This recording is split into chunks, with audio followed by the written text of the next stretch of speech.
بسم الله الرحمن الرحيم. magacaygu waa Sayid Cali Asad Aadan jooga magaalada Kismaayo. waxaan halkaan uga mahad celinayaa Salaam Bank oo isay Qardul Xasan kaas oo aan uga faa'iideystay oo ii kobcisay ganacsigayga. waxaan ku leeyahay magaalada ganacsi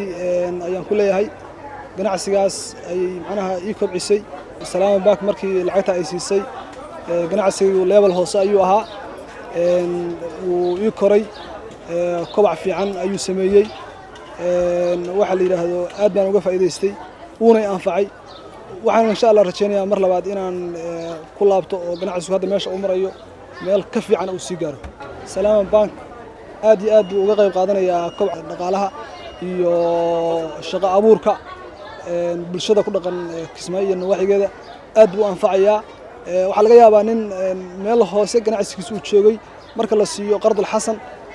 oo lacag kor saar lahayn oo lacagta la fahdo la iska celinayo in ganacsigiisu uu koro oo heer fiican uu gaaro. ganacsiga wax badan oo waxa weeye baan ka qabsadaa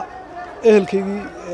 aniga ciyaalkaygii reerkaygii lafahaygii waxyaalo badan baan ku maarayaa aad buu ayaan faac qorshahaas ay sameysay inay hore u sii wado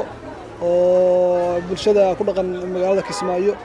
iyo nawaaxigeedaba ay qorshahaas qorshe wanaagsan weeye ay hore u sii wado